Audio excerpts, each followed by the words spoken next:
If you ask most people what the best marketing looks like, they usually describe something loud, something creative, something clever, a brilliant slogan, a viral campaign, a flashy ad. But the truth is, the best marketing is usually none of those things. The best marketing is not the loudest, not the most creative, not the most complex. The best marketing is the most relevant. The best marketing does not impress people first. It recognizes them first.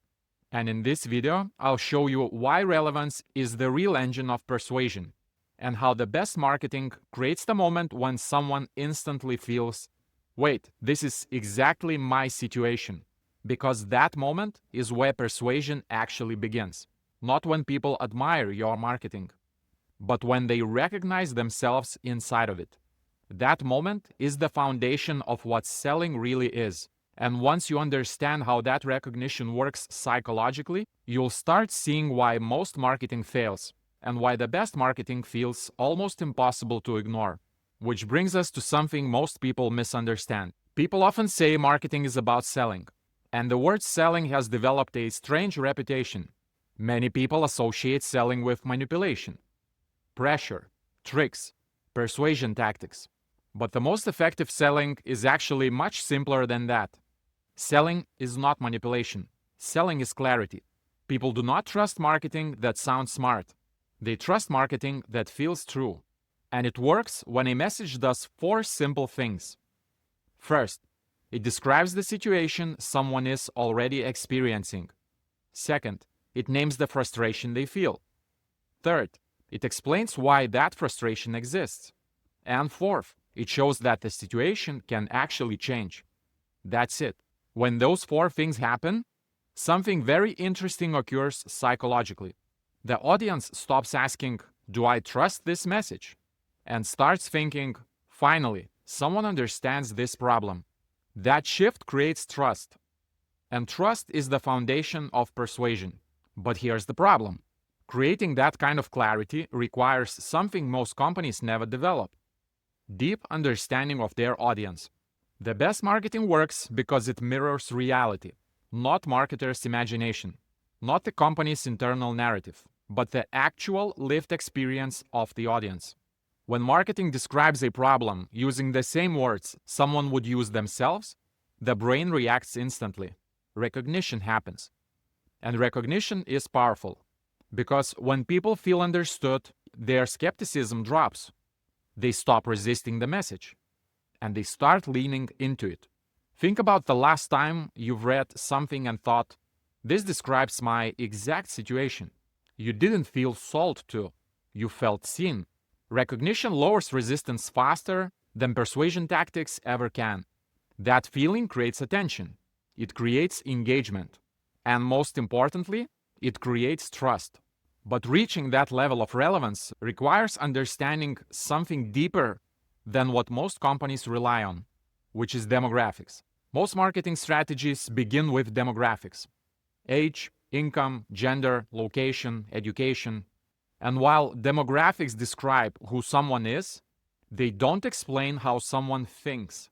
They don't explain what frustrates them, what they worry about, what they feel stuck in, what they secretly hope could change.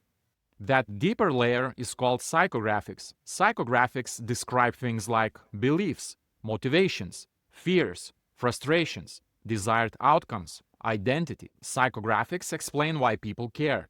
Whenever I'm building a campaign, this is why I spend far more time than most teams do. Not on audience age brackets, on the frustrations, fears, and situations that actually drive decisions. And if marketing does not understand why someone cares, it can never be relevant. Because relevance only happens when a message connects to a real situation someone is already experiencing. To show what that actually looks like in practice, let me give you a real example from the marketing industry. I've spent more than 20 years working in marketing. I've worked with many companies, many teams, many industries. But there's a pattern that appears again and again inside every organization. Marketing becomes chaotic. Not because marketers on their team are bad at their job, but because decisions inside organizations are often opinion-driven instead of structure-driven. And that creates a strange environment. People use the same words, but mean completely different things. For example, someone says the campaign needs to be more creative. Everyone feels on board. But what does creative actually mean? For one person, creative means a clever slogan. For another person, creative means a bold campaign idea. For someone else, creative means anything risky, or controversial, or attention-grabbing. So everyone uses the same word, but everyone imagines a different thing. And when internal meaning is vague, external messaging becomes vague too. The confusion inside the company eventually shows up in the marketing. And when definitions are unclear, when there's no shared understanding, meetings become confusing. Ideas get approved, then reopened later. Feedback cycles repeat again and again and again. The work that should take days starts taking weeks. And eventually, the responsibility falls on the marketing team, which creates something many marketers know very well: constant stress. And this is where the idea becomes personal. Because when marketing work becomes chaotic, it rarely stays inside office hours. It follows people home. A marketer might be on a date night with their partner, but mentally they are still thinking about the meeting they have to lead tomorrow. They might be at brunch with friends, but they are silently rehearsing how they'll defend their campaign idea. They might be sitting at family movie night, next to the people they love most, but their mind is replaying conversations from earlier meetings. They are physically present, but mentally somewhere else. And if you've ever worked in marketing, that situation might feel very familiar. And if you recognize yourself in that description, something important just happened. You experienced relevance. Because that context didn't just talk about marketing. It described a real situation many marketers lived through. That moment of recognition is exactly how powerful marketing works. But this is exactly where most marketing fails. There are several reasons most marketing fails to become truly relevant. First, companies rely too heavily on demographics instead of psychographics. They know who their audience is, but they don't understand how their audience thinks. Second, many companies try to target everyone because they are afraid of excluding potential customers. But ironically, the broader the message becomes, the more generic it feels. When you try to speak to everyone, you stop sounding true to anyone. And generic marketing resonates with no one. Third, companies often chase trends or copy what competitors are doing instead of deeply understanding their own audience. And fourth, many organizations operate with assumed context, meaning people inside the company believe they agree on marketing concepts, when in reality they all mean different things. The result of all of this is marketing that feels vague, generic, forgettable, and completely irrelevant. But the best marketing works differently. The best marketing focuses on four things. First, understanding a specific audience, not everyone. Second, identifying a specific problem that the audience experiences. Third, describing that problem in language that feels familiar to the intended audience. And fourth, showing that the situation can actually change. When those four things happen, the message feels personal. It feels real.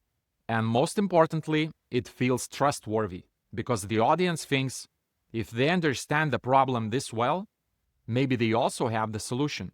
That's the real art of selling. Not persuasion tricks, not clever slogans, not psychological hacks, just relevance. Relevance is persuasion before persuasion begins, because when someone feels understood, they naturally become open to what comes next, which leads to the most important question. How do you actually build marketing like this? Creating marketing that feels this relevant is not accidental. It's the result of a structured process. There are specific steps marketers can follow to understand their audience deeply, identify the problems they actually solve, structure their messaging, and build marketing strategies that resonate consistently. I explain that full process step by step in another video, which is linked in the screen. Because the best marketing in the world is not the loudest marketing. It's the marketing that feels like it was written specifically for the person reading it.